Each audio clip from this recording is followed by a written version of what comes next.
Hearing from this union, as you said, Everett Kelly, you called him a good leader, hearing them effectively side with Republicans and the president, does that have an impact on you?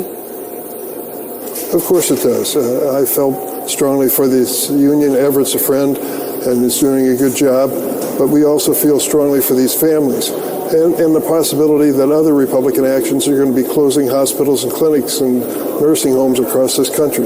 This is a crisis situation. We should resolve it as quickly as possible. It does not change the strategy that Democrats have employed so far when it comes to this shutdown, stare down.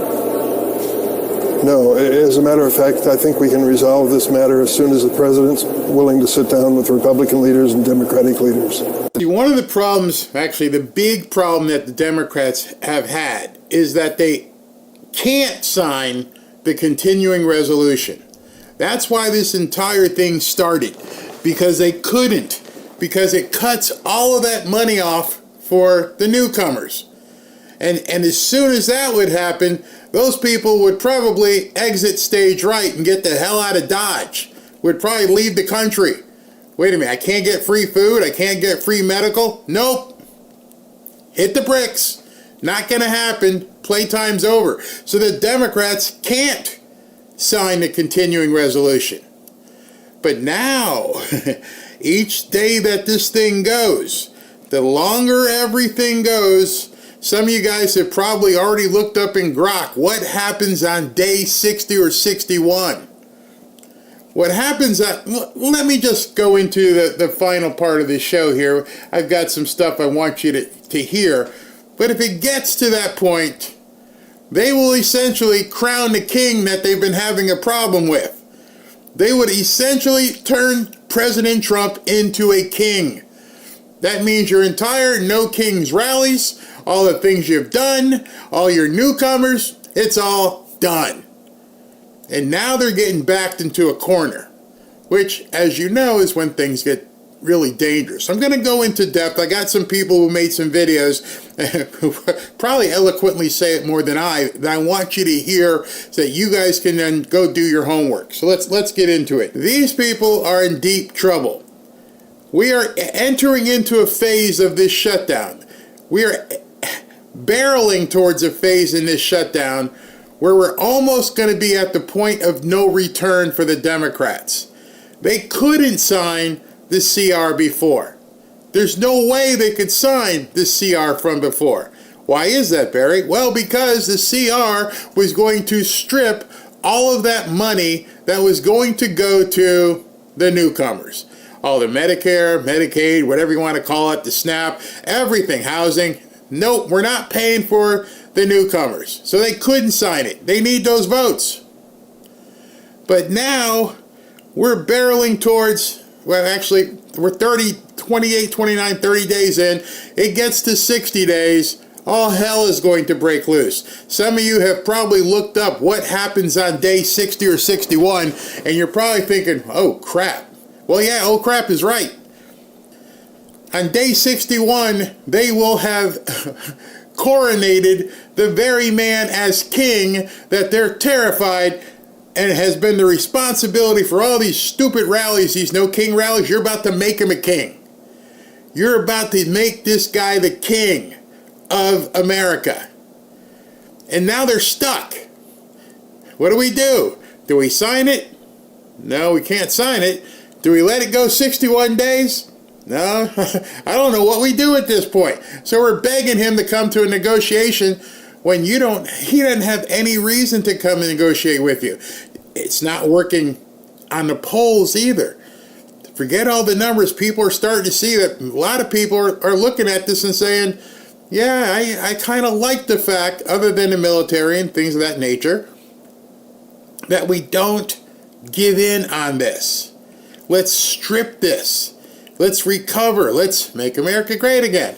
And then over the last week or so, as I've been telling you about the SNAP benefits, and people have been getting pissed at me, I'm going to unsubscribe. I don't like what you're saying about poor people and stuff like that.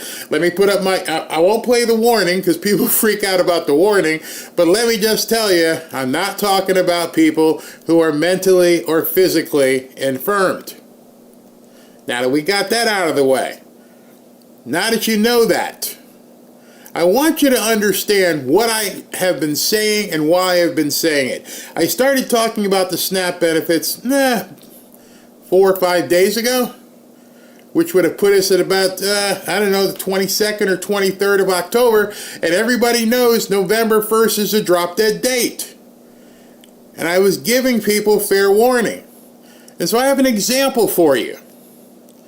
As of right now, most of you probably know there's something swirling around in the Caribbean. And it's whacking with the entire island of Jamaica with a 200 plus mile an hour surge, wind gusts and all kinds of stuff. An epic storm.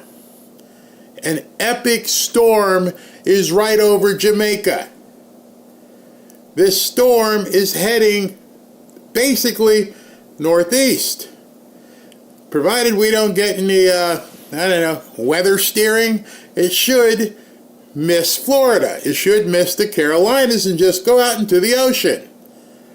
But every single person who's got any brains are looking at this thing if you live in Florida and you're watching.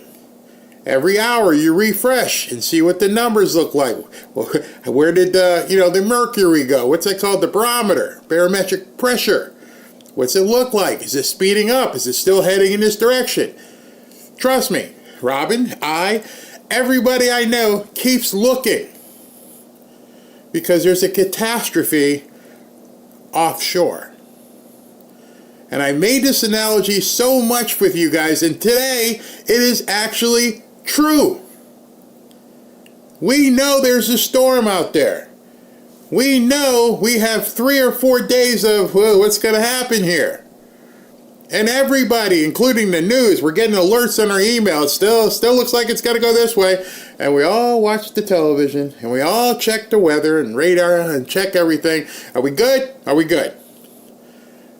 Doesn't mean we don't prepare. Robin's got a full garage full of canned goods and all kinds of things and bottled water. We're good. Because we prepared. We went and put gas in the cars, both cars today. Moved some extra room in the garage in case we had to put stuff in there. Get some extra food now before it gets here. So we know and we're used to living with storms. And there's a catastrophic storm right over there. There's going to be people in Jamaica who are going to be completely devastated. So if you know there's a storm off the coast, i.e. November 1st, you're not getting the SNAP benefits, instead of making TikTok videos, instead of bitching on X, perhaps you should go get a job. Perhaps if you were seriously worried about feeding your family next week, you would be doing everything you possibly can to make sure that food is in place. To make sure those children who are looking at you aren't looking at you with all your nails and weaves and everything and understand, Mommy ain't got time for nails and weaves right now. I had to forego the nails. I don't care. Take them off and go get some food. So that's why I've been talking about it for a few days, and it was very interesting seeing people's responses. And I never said it, and I kept thinking to myself, do you guys not realize you got a couple days? You got a week. It's not sneaking up on you. November 1st is a big blinking light. You are not getting it. So as you're listening right now, assuming you're not mentally or physically infirmed, we're not talking about those people. Okay. It is October 28th, 29th, 28, 29, 30, 31, 1st. You got 4 days. If I knew in 4 days that a hurricane was hitting this house and I didn't prepare now, it's on me. It's not on the government. It's not on you. It's not on other Americans. You're talking about stealing food and doing this. You're talking about everything except going and getting a job. How can I be sympathetic to people who know something is going to happen? Like I told you, my father one time said, here's it back in the day, here's a dime, and here's 2 dimes. one, to call a taxi. Number two, to call me if you ever run out of gas. You should never run out of gas. Why? Because there's a gauge that tells you when it's about to happen. Well, right now, you got a gauge. Every single one of us knows it goes to empty on November 1st. So you tell me why I'm supposed to feel concerned, upset with people who have had a week to go get something done. Go to a manpower office, work for a day, go clean some dishes, go take out some garbage, go do anything, because that's what you do when you got little kids at home that need to eat. You will do anything. You will do anything. And so by sending me angry emails, so Barry, I can't believe you're talking about people like that. Why? I'll do it. I'm doing it now. We got a hurricane. What's the difference? See, I care about my wife. I care that she's protected. I care about our two little doggies. Make sure they're protected and they have food. Ashley, she's older and she lives in North Carolina. She'll be all right. But if there was a hurricane coming to North Carolina, I'd be doing the same thing. I told Robin, and we're doing our little staycation right now, but if something were to happen, because right now we're looking at the storm and it's going this way, but if it decides it wants to take a L and turn back, I said, Robin, if we have to, and we don't have to worry about the TSA and standing in line at an airline, I'm going to call my old boss who owns a private jet and say, you got to hook me up and let's get the hell out of Dodge. I will pay you to use your jet, or if you got a friend who's got a jet. I will do anything to make sure she's safe, to make sure those two little dogs are safe. So, see, you made a mistake by sending me those emails, because I know how to read a gas gauge and I know how to read a calendar, and it's 4:25 on the 28th and time's a ticking. Time's a ticking. Put down the camera and go do what you got to do to feed your kids. Period. No excuses. It's not like it happened overnight. Your house didn't burn down. That kind of stuff, yeah, there's no excuse. Somebody's house burns down or something like that. Hey, man, these people don't even have clothes. You got to help them. But when you got 4, 5, 6, 7 days and you know that it's even a possibility, and you'd rather make a video or send me a long-ass email complaining about, oh, my God, I can't believe you talk about people like that. You can kiss my you-know-what. Get stepping. And anyone who's in my situation right now, God bless you. Watch that hurricane.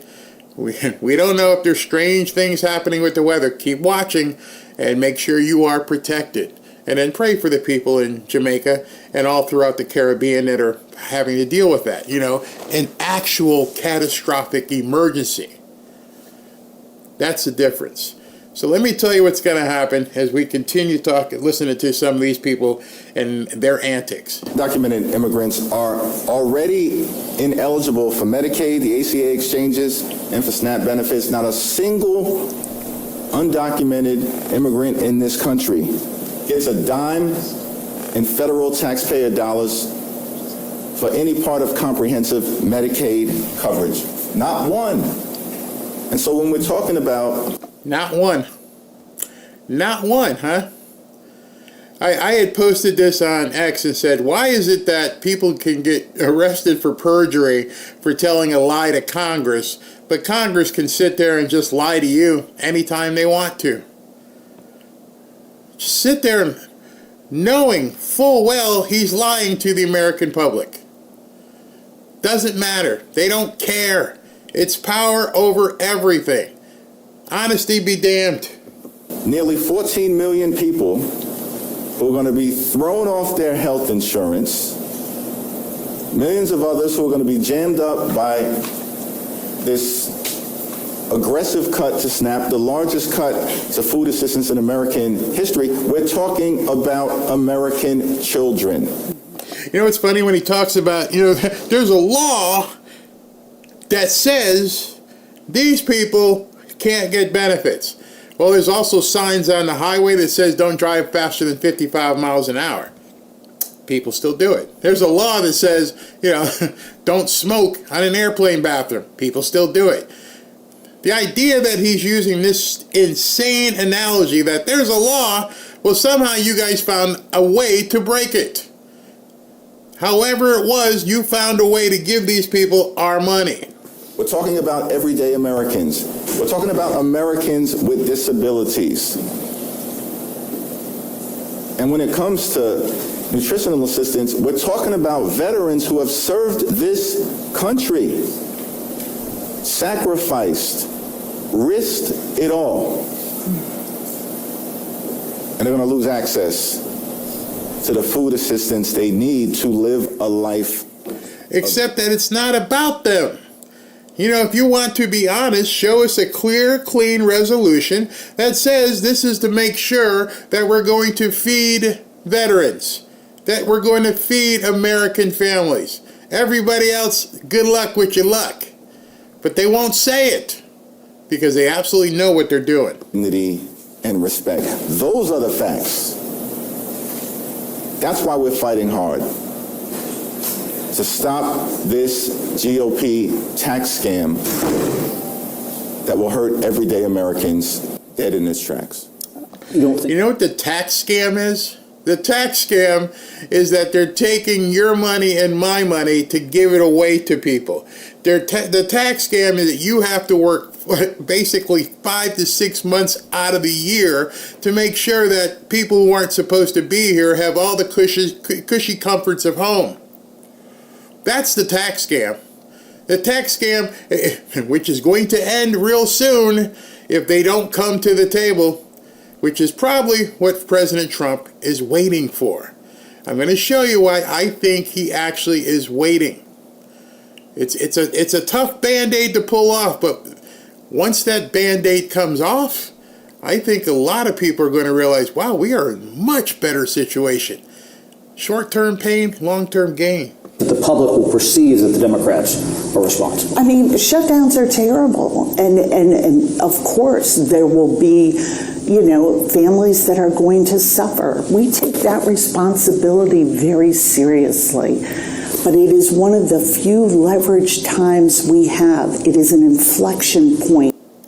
She has since come out and said, you took me out of context. I'm like, that was your context. You said the words. We heard it.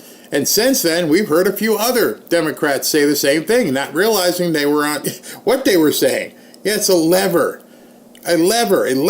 all these different things that they're trying to say. It's a way for them to get people to come to the table. But you know what? It's not working. At some point, someone who runs strategy should say, this isn't working.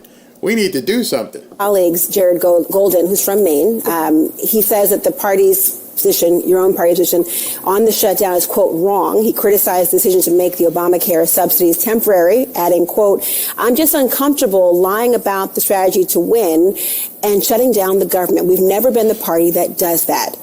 What do you say? All right, so now you're starting to see the fray. There are some people like, okay, I played along with this long enough. This ain't working. You're making me lie. You're impugning my own integrity. I've gone along with this for the good of the party, and now this isn't feeling right. But yet there's some Democrats who don't care what anybody says. Is suggesting that is the motivation, winning. We're still not the party who does it. The Republicans have the White House, the Senate, and the House of Representatives. See, they've memorized that crap. And they only can speak it to people who don't know what the hell they're talking about, and to the people in the media who don't question them on it. It's a home game when these people go on CNN and other networks, because they never say to them, well, actually, that's not true.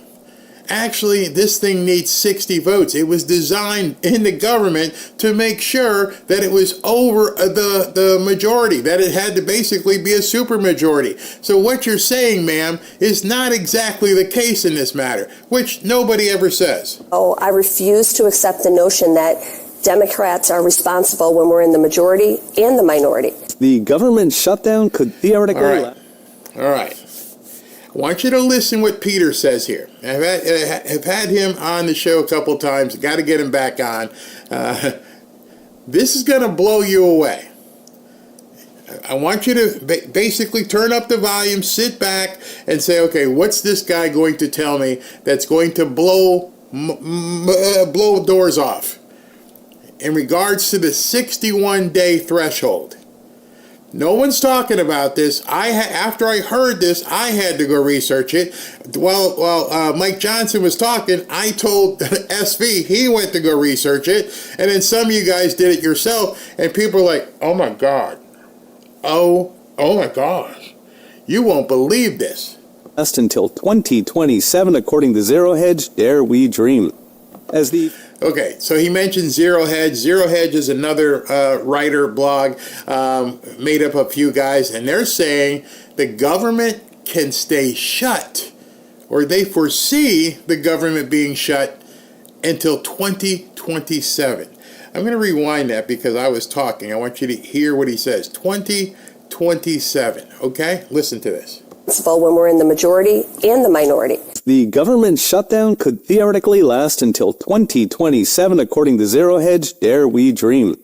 As the federal shutdown enters day 28, we are just 1 week shy of the record set back in 2018, when Trump wanted a border wall and Democrats wanted new voters. Republicans ended up surrendering on that one with not one penny for the wall, but this time, amazingly, Republicans have held the line. This is probably because polls are showing the shutdown is not actually hurting Republicans. In fact, their odds in the midterm elections, which is the most important thing in Washington right now, have actually gone up. So once you understand that, everybody who's checking polls, which I don't think President Trump really gives a crap about polls. Everybody checking polls now, especially on the Republican side, are like, oh, it's not hurting us? Nope, nobody cares. Nobody cares that the government has been shut down for 28 days. The only people who are beginning to care are the ones who are going to meet this November 1st deadline. Everybody else, living their life, not responsible for what the government does. They kind of like the fact that the government's out of our way. Anyway, we want to be protected. Yep, found a way to pay the military. All right, then what else do we need? Well, we're finding out what this term non-essential really means. I just want to know, those of you who have businesses or worked in a business, how many non-essential employees do you have? How many non-essential employees do you have on the payroll? Probably not many, if any. How many businesses have you ever been involved in where hey, what do those people do? Oh, they're not essential. They just hang out. No, it's a non-existent term in the real world. A non-essential employee doesn't exist where money actually matters. Profit and loss statements. A non-essential employee means someone in the mob, a no-show job. Other than that, there is no such thing as a non-essential employee. But somehow, on the government side of things, we got hundreds and thousands of non-essential employees. And Hakeem Jeffries wants to talk about a tax scam? Are you serious? You're going to look me in the face and tell me you got hundreds and thousands of non-essential employees? Good luck. The shutdown began, now hitting 40%. That's pretty impressive considering the party in power has won midterms just 3 times since 1934. Yet here we are, near even after 4 weeks of shutdown. Now the polling suggests mainstream media's lost their mojo, while Trump has been very careful to keep funding everything popular, so the military, ICE, WIC for pregnant women, while starving all the left-wing garbage, the foreign aid, money holes for New York subways and wind farms, food stamps for illegals. So there's little pressure for Republicans to cave. They win by doing nothing, which, to be fair, is already their comfort zone. That takes us to Zero Hedge, who asks, how long can it keep going? All right. So now he's going to get to the point where, how long can they really keep this shut? This is it. This is the money shot. I want you guys to listen to this. The key is most past shutdowns were paired with a debt ceiling, which makes markets panic about treasury payments, which are the lifeblood of our Ponzi financial system. But the next debt ceiling doesn't hit until mid-2027. All right. So you understand that. Most of the shutdowns have been paired with a debt ceiling. We couldn't pay our bills. We need to do some sort of continuing resolution to borrow more money to pay our bills. That's not the case this time. We don't have an issue with the debt ceiling. So that big anvil on our heads of having to pay the debt isn't there. There is no debt ceiling tied to this continuing resolution. So if that thing is not on us and we don't have to worry about it, what are we worried about? Well, we're worried about these people who aren't supposed to be here. And what happens? How do we fix that? Removes the external pressure to cut a deal. So if the world's not ending, if markets aren't even noticing the shutdown, if Republicans are rising in the polls while Democrats are afraid of their Antifa base, nobody needs a deal. In theory. All right. You saw that earlier when I started the show, like yesterday, whatever, and the stock markets are booming. Real estate markets in certain areas, booming. The economy, doing well. How come all the key indicators aren't tanking? The polls, whatever you want to believe in polls. Why are the key indicators that normally say, oh, this is awful, oh my God, what are we going to do? They're not tanking. The numbers are going up while the government stays shut, because people know the debt's going to keep getting paid. They know that Jerome Powell is going to drop interest rates, which is going to cause more mortgages and car loans and everything else. They understand retail-wise things are going to be pretty good for the holidays. Nobody's panicking except the Democrats. This means they can literally keep going until 2027. So for fun, what if they do? For starters, 2027 is far past these 61 days needed to permanently fire federal workers. There you go. On day 61, what looks like a layoff, which looks as why these judges are absolutely freaking out, you got to keep paying them because they know the Democrats are out of control. They know the Democrats can't make anything happen unless they completely acquiesce and wave the white flag. So the Republicans could theoretically sit back and go, if we can pay these other people, if we can keep finding ways to pay the military, and we get this to day 61, all of those people are permanently fired. Gone. Doesn't need an act of law, doesn't need any negotiation, doesn't need anything, between a tete-a-tete between the Democrats and the Republicans. Day 61, they're all done. Forever. Let that sink in. No one's talking about this. I started digging into it. Peter, I'm like, wait a second. Go look it up. Day 61, hell breaks loose. And I don't know if the media is too stupid to understand what's about to happen, but OMG. Ugh. Office Management and Budget has already officially fired roughly 10,000 and can keep going to, in theory, all 750,000 who are officially listed as useless or non-essential. GDP. 700,000 people, if it gets to day 61, evaporate into the ether. They're done. Nothing the Democrats can do. And these judges, and when it gets to the Supreme Court's going to like, it's pretty much black and white here. Nobody cares about your fees.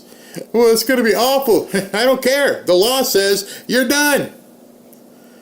What do you think happens when 700,000 people come off the payroll? 700,000 people making six figures. What happens when they come off the payroll?